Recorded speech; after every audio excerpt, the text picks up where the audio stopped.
All right, guys, Scott and I were having a conversation about one of the topics that we saw on, I think it was on Saddle Hunter. There was a guy who has some saddle hunting experience, and he had a fall. He had a knot, I believe it was a knot on his bridge that he didn't check it.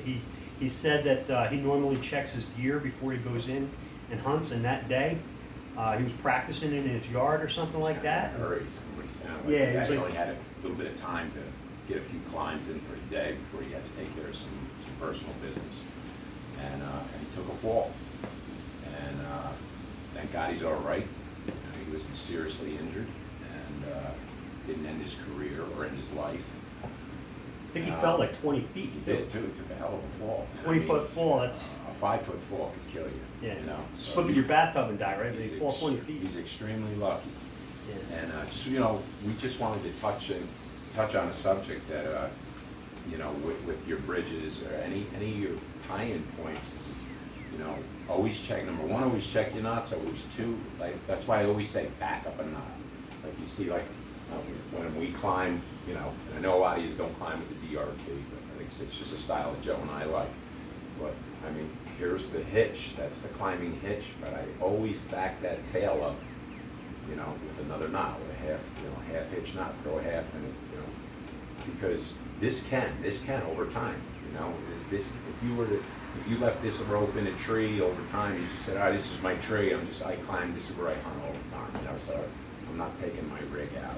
Or even if you do, and you just forget to tie that in, and you create slack in this friction hitch, this tail can pull right through, and then you're up in the tree, you know, 5, 10, 15, 20 feet, that lets go. You're coming down fast and hard. And that's the same thing in your bridge. In your bridge too. That's what happened to that guy. And this is factory. This is the new Flex saddle. This is factory, you know, from Arrow Hunter, and you know, and they tie this knot. It's like this is like a double overhand knot, and you know, basically is, you know, ties it. Tag in through the eye, and then come in through this one as well, like that. I mean, there you go. You know, that's not going to come out. And you know, and it's something like I said. Every time you go up in a tree, you have to check your knots. Constantly check your knots. Do that again from real slow, kind of big, just so they can see. Yeah, I'll it. even. Yeah, do it. I just want to make sure that they can see that real well. Yeah, I'll make it real big this time, just for. So it's, you know, you got your loop, you come in through that eye, and then in through that eye. Tag in. Yeah, that worked. You can go around through and back through that. There you go. And then just cinch it up. I mean, you know, like I said, it's anybody can fall. Anybody can take a fall. It could happen to me. It could happen to a guy with 20, 30 years experience climbing, as well as it could happen to a guy with 5 days. Actually, a lot of times you get guys who have been doing it longer, they get complacent. That's So right. the more Complacency you do it, kills, man, in anything. Exactly. That's the one thing, you know, it's like breathing, you know, you do it so much, and you're like, you know, I don't need to check anything. Everything's good. It was fine yesterday. It was fine last week. You know, you can tie a bridge in. There's different ways to do it, but one of the things that Scott pointed out to me, like on my saddle, I added a bridge, and what Scott recommended I get is basically the same thing that they used here on the Arrow Hunter. Right. This one here is called a beeline. That's beeline. That's 10 millimeter beeline. So like on one end, it has a factory knot, factory eye. And then I basically went through that, basically, you know, right on through it, came across, and then on this side, I just made a double half hitch here on my On your D. on my D loop, Yeah. and then I just had a half hitch here. But then it's still short though. Right. You know what I mean? So it's like if this thing over time keeps working its way to it, it's gonna hit a knot. Right. It's not gonna want to pull itself through. But you should still, you know, we got to learn from other guys' experiences, and this guy who took the fall, let's all learn from it. That was kind of a wake up call for me too. I was like, hey, man, any one of us, absolutely. Yeah, so check your gear. And again, Joe climbs with 2 bridges because he likes, his shorter bridge for when he's climbing on the DRT till he gets up to the height, and then he transitions his tether into his other bridge. And that's something else too. Everybody has a different comfort level in this. Some guys have been doing it for years. It's like I said, it's like breathing. If you find yourself, you're up a tree and you're really nervous, and you're not sure, and oh my God, is the rope gonna hold? Is my bridge gonna hold? Look, if 1 contact point is good, 2 is better, right? So always just think along those lines. That Joe climbs with 2, and he doesn't necessarily tie in with both of them, but who's to say you can't, I mean, if it's gonna ease your mind when you're up at 10, 15, 20 feet, by all means do it, You know what? And don't think that, I gotta carry 2 bridges now. Wow, I gotta bring 6 more ounces into the woods with me. 6 more ounces, big deal. If that's gonna make you feel comfortable, by all means do it, Yeah, Scotty's been a tree guy for all these years, so he's very, very comfortable up at high heights. And I get, once I get around between 20 and 25 feet, I'm a little bit like a cat up there. I'm real cautious, I'm real slow, I'm very careful because I'm afraid of taking a fall. But what I've been doing even, and with it's a weird feeling when you're getting into saddle hunting, especially for me, being I'm new to being up in a tree like that and climbing like this, you're hanging off of this. It's a single point of failure, and you want to try to eliminate single points of failure. And there's certain times where there's really no way around it. If you're on a climbing stick, right, your strap that's holding your climbing stick is a single point of failure. Right. But what do? You take a lineman's belt, and now you go around the tree. Right. Now you have two contact contact points. You have 2. Right. It's kind of a fail-safe. If your stick were to fail, or if you were to slip, Right. your lineman belt is going to catch you. So everything you do, wherever you can, if you have 2, you want to try to eliminate single points of failure. So, you know what? There's a lot of times where I'm tethered into a tree. When I'm way up there, sometimes it's kind of a good feeling even having the lineman belt, even though I got my tether on. Right. I'm like, you know what? If it's not in the way and it's not bothering me, screw it, leave it on there. Yeah. I mean, we used to see that, it's especially among young guys in the climbing industry, in the tree industry, that, their ropes over the limb, they're clipped in and they're pulling up, but at the same time, so now they have this contact point, but at the same time, they throw their lanyard around the tree, and, us old guys are kind of like, what are you doing? But then you got to remember the comfort level. Yeah. That's what makes him feel comfortable. He feels that, God forbid, if this thing ever did fail, at least I have this one here to hold me. I'm not going to the ground, or vice versa, whatever. It's like I said, it's all about comfort.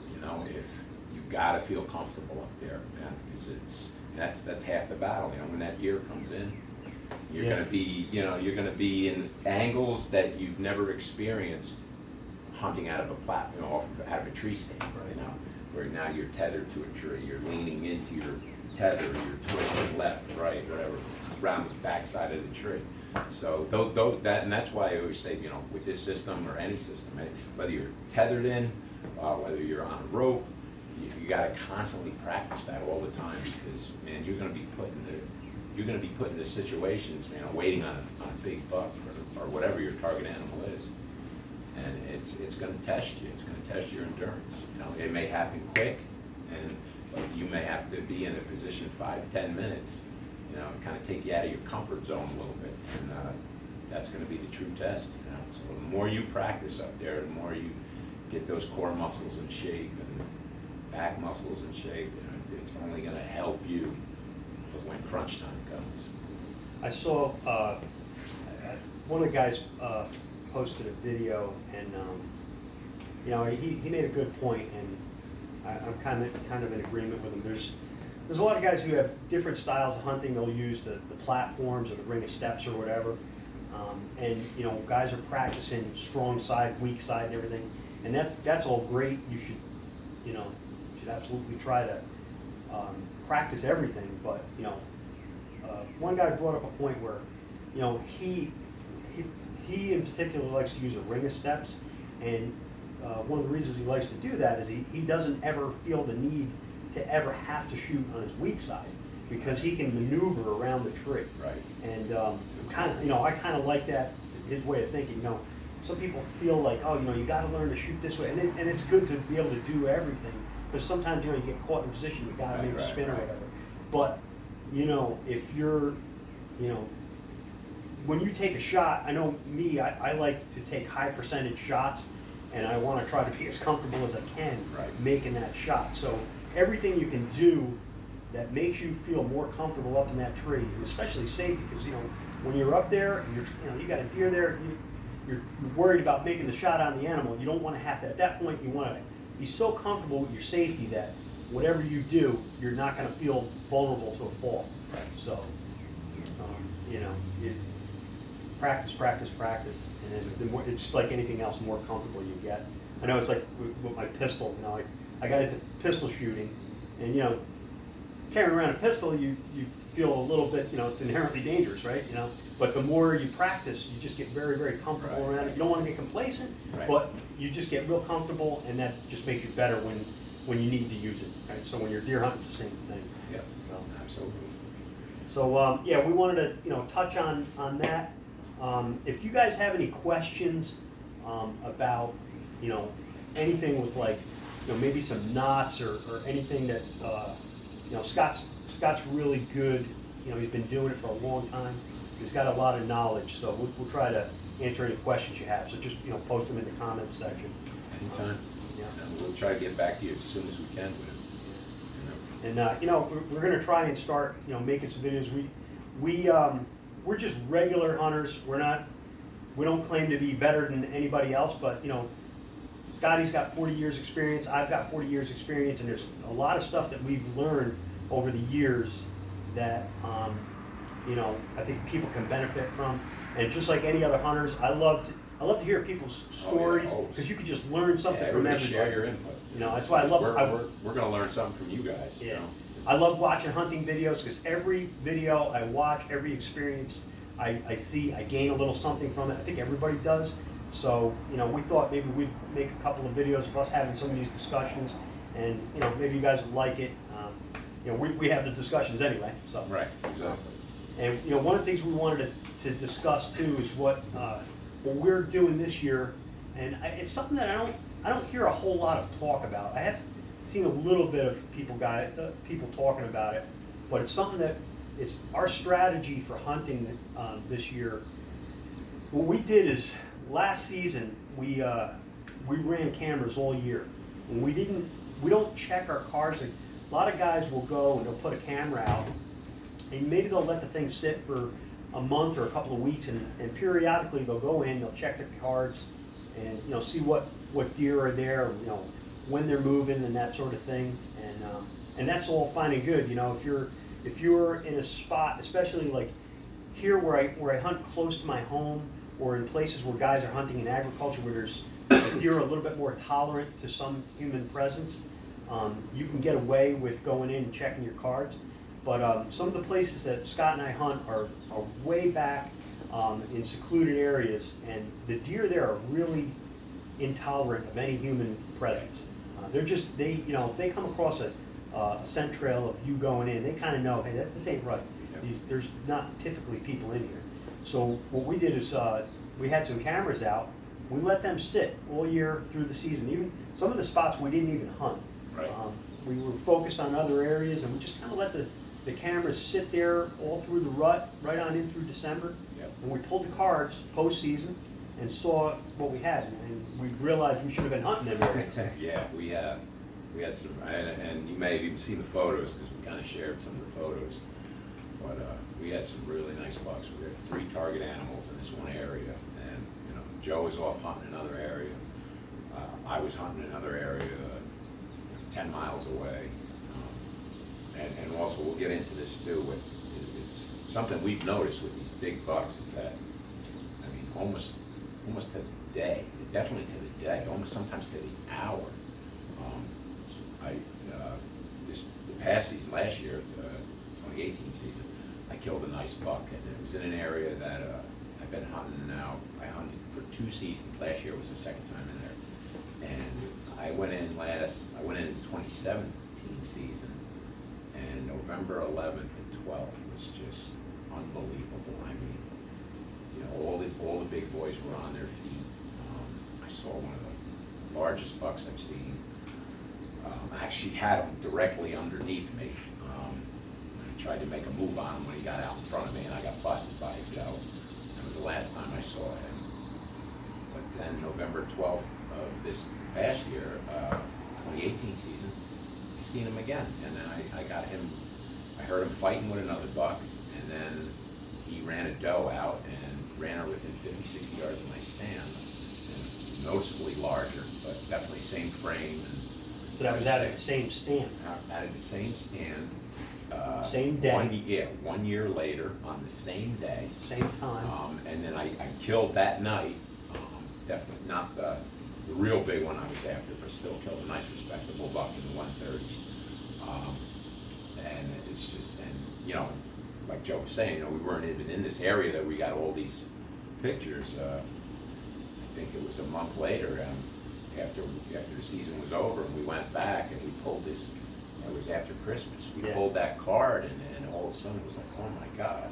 Oh my God! It just, you know, all these pictures. I think we got a total of 10, 12, 15 picks, 3 different shooter bucks. Yeah. And it looks to be every bit of 4. I think one is definitely a 5.5-year-old. Just huge body on it. But we've noticed this from year to year that, you know, these bucks on those hot days, man, you know, we started saying like, you know, wow. Same day, same time.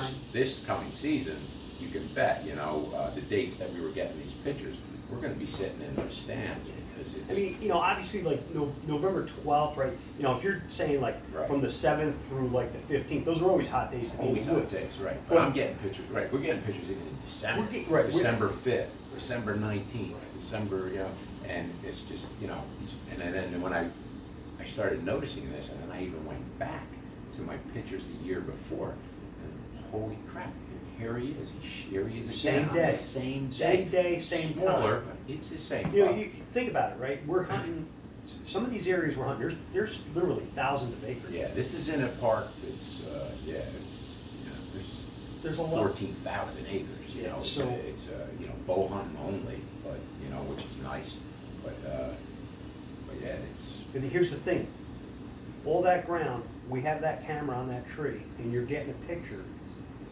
of deer, date and time, you know, maybe roughly the same time, year after year. And the thing is, you know, we believe that, not in every case, you know, because look, you get a hot doe to take him someplace, he's going to Right, exactly. There's always an exception, but I really believe that there is something to this where if you could try and narrow, if you have intel from this year, there's a really good possibility that if you're in that stand, same date and time, and you know, hopefully the weather conditions will cooperate, you have a good chance of getting another crack at that deer the following year. So we're going, this year, we're gonna rely very much this year on last year's intel. And, you know, hopefully we'll have something to show for it. Right, you know? exactly. But yeah, that's another thing too. It's like, I mean, it's nice, you know, I see a lot of people already showing pictures of slammers, you know, and I guess if we really wanted to, we could find their summer range and have nice pictures too. But it doesn't interest me. Not that it doesn't interest anybody else. To each his own. But for Joe and I, summer range means nothing to us because, you know, we're not hunting them then. You know, and that's why this one area we let the camera run all season long. And here are these bucks within 10 yards of our stands. Yeah, it's fun. It's kind of funny. We're running a lot of cameras now, and I've got this year for the first year we're running some cell cameras. Right. And yeah, we're not picking up any buck pictures. And I was just like, yeah, because these are their. This is when they go hard horn and they change their range. Yeah. I said, you know, I told them, I said, end of August, September, our cameras are going to start lighting up with these bucks. Yeah. it's kind of funny. I couldn't wait to get the cameras out there, and see what's going on. And we know these bucks, made it through the season. We're kind of hoping they made it through the winter. It wasn't really a bad winter for us. So there's no reason to believe they didn't make it. I'm sure there's. And we found some sheds from some of the bucks. Yeah. So there's, we have good reason to believe that they're still alive, but you never know. But I mean, the funny thing is, in a lot of these areas where we had tons of bucks during the rut and post-rut, in the summertime, you're not seeing them. And it's cool to see. Look, I'd love to get a picture of a nice velvet buck walking by. It's nice to know that a buck like that's living in your area. But the most important thing is that he's there when you're hunting. Absolutely. So if you're somebody that's going to be hunting early season and you want to get out there, early season, then that would, that's a little bit different. Like here, we're hunting in New York. Like you said too, with these spots, they're so secluded and they're so far back that, that's one of the things. I don't want to have, and my cameras getting summer range, and then I gotta go in again, and then I gotta move my cameras to find them back. Yeah. If access was bulletproof, then I probably would, but I know there's, in these areas, it's just, we can get in clean in the winter time, but, in the fall when we hunt, but we have, it has to be planned out, it has to be smart access. Yeah. And not to say that we won't booger a deer, I'm sure we do. There's probably deer that we don't even know that we booger. Yeah. But, it's worked in the past for us, and I'm sure it'll work again. But that's just one of the reasons why, on some of these spots, we just are not interested in summer range, because it's just, we're infiltrating the area too much. And I did it too in the past. I was every 2 weeks running in, I gotta pull my card, I gotta pull my card. Yeah, I think you're hurting yourself. And then I yourself kept saying, wow, I got bucks on my camera, but every time I'm going in, I'm getting less and less. I'm getting nothing. You're just educating. That's all I was doing, educating them, right? Well, one of the things we did this year too is we spent a lot of time in the postseason, shed hunting and scouting, and we put a lot of sets out. We put some of our sets out in March. March. I had a lot in April. Yeah, we have most of these spots. We kind of picked our route, how we're going to get in. Yeah. We picked what winds we're going to hunt them on. We cleared ditches. And everything, ways to get in. Made our access bulletproof, man. And these spots that we spent all this time, a lot of them, we might hunt once. That's it. We just go in one time listen, that's the thing about saddle hunting. One of the beauties of saddle hunting is it makes you so mobile that you can, you can tweak your system in a second. Right, and you're just you can go every day and hunt a virgin set, right. A spot that you've never hunted before. Go in once and never go again. Right. And this is something that I feel that a lot of guys who've been hunting a long time, they pick up on. You hunt a spot, if you set your tree stand and you hunt that tree stand every day of the season, the first day is your best crack at killing something. Yep. Every time you go there, you're leaving more scent, or you're just educating the deer. What you're doing is you're conditioning those older bucks to your presence. And now those bucks, you're trying to pattern a buck, but really he's patterning you. So if you can be mobile and never really hunt the same stand more than once, it's very difficult for that older deer to pattern you. Right, and some guys, they live and die by it. There's some guys out there that they're like, I never hunt the same tree ever. I think Cody DeQuisto is one of those guys. DeQuisto, Dan Infalt, all of guys constantly, and they're.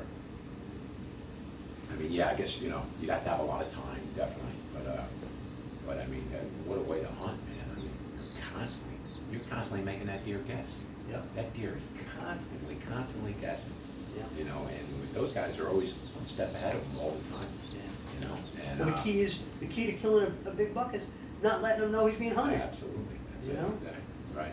And not to say, listen, I know some guys out there. You've hunted 3, 4, 5, 6 times in the same set, and you've killed. Yeah. Hey, you're doing it right, yeah, man. You got a bulletproof entry and exit, man. Yeah. You're not educating those deer, man. So keep doing what you're doing. Yeah. Some sets some of them are just set up like that. It depends on the kind of, Absolutely. it depends on the, No, I know guys who where you're climb hunting. ridges, 70, 80-degree ridges, and get up on top, and the wind's hitting them in the face, and it's carrying their scent to the next county. Yeah. And it's bulletproof, they'll never get busted. That deer's never gonna be on that downwind side, set like that, yeah, definitely. You could get away with a number of sits, man. And like I was gonna say, it depends, like we're hunting in New York, and we hunt, anywhere from Westchester, Putnam, Dutchess, Ulster County, Sullivan County, we hunt Right. all over. Yeah. And the deer are different depending on where you're Yeah. hunting, The deer are different and the winds are different too. I mean, we're just starting to understand thermals, we never, I told them maybe 2 or 3 years ago, we never even paid attention to them too much. We're always like, we gotta have, go on scout look, the wind's good, let's get in this stand, and it might be a variable wind that day, or it might be blowing 10 miles an hour, and then all of a sudden, 2-3 hours into your sit, it changes, and then the thermals take over, and, thermals Anybody that's bust ever- us anytime. anybody that's why ever milkweed is, Yeah. milkweed is, or anything you can use, man. I was hunting a sit last year, and it's actually, and it's on a ridge too, I gotta climb pretty steep to get to it, and what, and my expertise, or if you wanna call it that, I figured it was bulletproof, and I got up in it, and, I looked at the winds that, the day before, and said, all right, Saturday morning is gonna be this wind, you're gonna get it's gonna be a northwest wind, and I'm like, it's perfect, man, it's perfect. Cast my scent right off the ridge, I got into it, and as soon as I climbed up in the tree, I'm getting hit in the back, and it wasn't a really strong wind where it was creating that vacuum. I do understand how that works, but I kept feeling, and it would blow, and then it would come back, and it would blow, and it would come back, and the sun was rising, and thermals were coming up that hill, and it was the thermals that I kept feeling hitting me. So I took the milkweed out. I don't think I blew the spot out, because I watched the milkweed, and it actually just kept rising and rising and rising. It went up right over top of the oak trees on the ridge, so it was, Carrying what your I scent did was up. carrying my son up, and it was good. And I ended up seeing that 10-pointer that day, and he was actually down below me. He came below the ridge, and but never knew I was there. And then I never, to the best of my knowledge, I never got winded by anything out on the ridge in front of me. I didn't hear anything blow or anything. So Anybody that's ever sat by a campfire Oh, yeah. knows how, Yeah, wind, right. constantly Fickle. changes, so. Fickle as You, hell. go, Yeah. I think what helps a lot too is, number one, you gotta stay clean, right? And then hunting high. Yeah. Like the higher you go, I found the higher I went, the less likely I was to get wounded. Right, yeah. And, you gotta. And that's what works for us. I mean, that's what I see guys now that their ground game is on point. Yeah. These guys are killing giants eye to eye. That's And that's impressive. something Joe and I are more than likely, we're probably gonna get into, man. Because That's where we started, right? Yeah, When we it's true. started, We did back, start that. back in the 80s. Right. Listen, we've been hunting since when there were no portable tree stands. Right. Everybody had, if you wanted a tree stand, you had to build one. Right. And then the first stands that came out were like TSS We don't and look Baker. like it, but we're old Yeah. farts, man. And back then, that was look, the portable tree stand back then was like the saddle today. Right. Everybody's kind of getting energized with saddle hunting, Yeah. and that's kind of what the portable tree stand did back in the 80s. Right. If only we knew then what we know now. Right, the Twistos or friggin' Infold built that kind of a stand 30 years ago. Yeah, yeah. You'd be a billionaire today. Yeah, so we, But not to say, like I said, I'm sure one day we'll get back into that, because man, that's gotta be an adrenaline rush beyond. Yeah. I can't even imagine what that's like, being eye to eye with a 5.5-year-old buck on the ground. It's Take tough. it. I've seen. We That's watched awesome. on. I was pretty impressed with Teddy on. Oh, yeah, public. With Hunting Public. Yeah, yeah. We love watching Hunting Public. Yeah, as a young kid too, man. I tell you Yeah. what, he's sharp, man. Yeah. All them guys over All there are those guys are sharp. great. But that's for him to come up with that plan, man. That was a And I mean, nice that buck. was spur of the moment too, man. They killed that buck on public land, Yeah. off the ground, Right. and Yeah.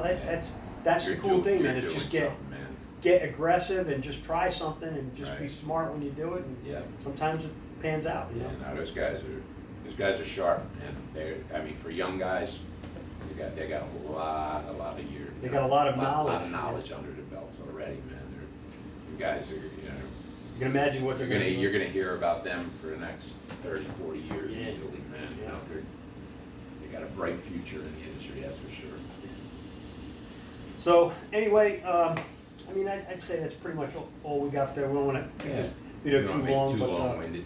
yeah. Might have put you to sleep already, but. right. we Well, did. we're gonna try to put out a couple of videos, every once in a while we'll make something up, and Yeah. if there's something you guys want us to make, I know one of the things that these guys, we did get a couple of requests for, we had put out the videos with the DRT stuff, and there was some guys talking about, climbing telephone pole type trees, getting Yeah. up into that. Yeah, that's something we can do. Like I said, I don't think it's gonna appeal to many people who are doing it. It's just it is a couple extra steps you have to do. So of course, it's time, it may be noisy, Yeah. But basically, I mean, I see this as, with my background in the climbing industry, I could get into any tree. There's not a tree out there that I cannot get into, all right? If I have to make it, or if I get into a spot and I say, this is the killing tree, I have to be in this tree, I'm getting in that tree. One way or another, I'm getting in that tree. I'll make it work, And that's what Dan Enfolt does. Right, exactly. Dan Enfolt, You just gotta improvise. Dan That's really Enfolt, what it comes down to. I wouldn't recommend this, Right. but Dan Enfolt has, I watched one of his videos and he even hunted a dead tree. Yeah. And I wouldn't have gotten that tree, I don't think Right. it's safe, but he was I've like, seen it. that's the tree I gotta get in. I've seen And he him. found a way to get in it. Yeah, I've seen him take, a piece of rope and tie saplings together. Yes, yeah, I remember that, 4 or yeah. 5 saplings together, To make it one work. wasn't gonna hold them, but 5 did, and I mean, hey, listen, that's the killing tree, and, It's the thing, like you get some of these guys that are really successful, Yeah. they just find a way yeah, they find a way to make their success happen, Well, that's it. Listen, like I know a lot of guys, friends of mine too, man. They're like, everybody says, what is it? Oh, good luck, man. These guys are like, I make my own luck. Yeah. And that's they do, because I mean, I have friends of mine who consistently every year put giants on the ground, man. And it's just because they make their own luck. They put a lot of time into it, hours and hours. They might have, hundreds of hours into one specific buck. Into a 1 second shot, you know what I mean? Right. It all comes Absolutely. down That's to what it. it comes down to, man. I always say that, and that's the thing that hasn't always eluded me. I've gotten lucky, I've killed, some nice deer, but, every year I will have an opportunity at a really nice buck. I always make at least one opportunity at a really nice Yeah, buck. man. If I killed everyone I really should have, I'd be famous. It'd be famous. But it's that, make it, right there, that